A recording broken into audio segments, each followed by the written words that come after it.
Sementara itu, Wali Kota Banda Aceh Aminullah Usman didampingi Wakil Wali Kota Dr. Andes Zainal Arifin meresmikan operasional PT Lembaga Keuangan Mikro Syariah Mahirah Muamalah Syariah. Grand opening yang ditandai dengan penatanganan prasasti dan pembukaan selubung papan nama ini berlangsung di kantor tersebut di kawasan Simpang 5, Kecamatan Kuta Alam, Kota Banda Aceh, Jumat. Dalam sambutannya, Wali Kota menjelaskan proses panjang hadirnya lembaga keuangan syariah tersebut. Menurut Aminullah, butuh waktu yang relatif lama mulai dari persetujuan DPRK, pengurusan perizinan di Otoritas Jasa Keuangan, dan juga melakukan komunikasi dan bimbingan dari Bank Indonesia. Kehadiran lembaga keuangan mikro syariah ini nantinya diharapkan dapat memberikan dukungan pembiayaan kepada masyarakat kecil yang membutuhkan modal usaha. Selain untuk memberikan bantuan modal usaha, kehadiran lembaga ini juga diharapkan dapat melepaskan warga dari jeratan rentenir. Dengan kehadiran lembaga keuangan syariah mikro ini, PT Mahirah Muamalah, kita harapkan bisa membantu dunia usaha mikro yang saat ini kita belum ada di Kota Banda Aceh yang khusus menangani usaha mikro ini.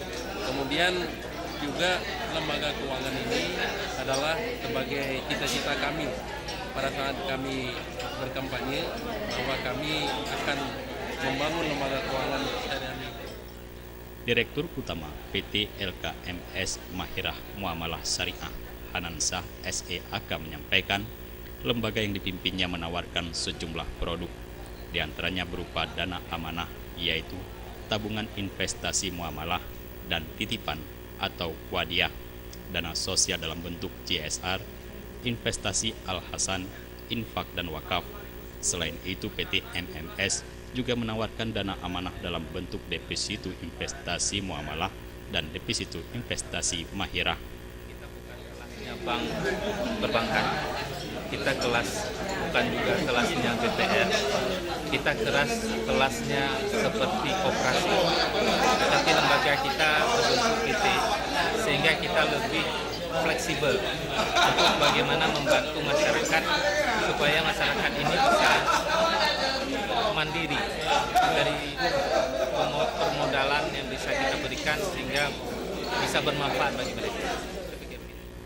Sebelum meresmikan operasional kantor lembaga ini, Wali Kota melantik jajaran direksi, Dewan Komisaris dan Dewan Pengawas PT LKMS Mahirah Muamalah. Bertepatan dengan acara Grand Opening, Wali Kota juga menyerahkan secara simbolis pinjaman perdana untuk 3 orang warga. Ada 3 profesi berbeda yang diberikan pembiayaan perdana oleh PT MMS, yakni Zamzami penjual mie, Lismawati penjual lontong, dan Nuraini penjual sayur. Dalam kesempatan tersebut, Wali Kota Banda Aceh Aminullah Usman juga menyantuni sejumlah anak yatim. Jufrizal dan Faisal, Aceh TV.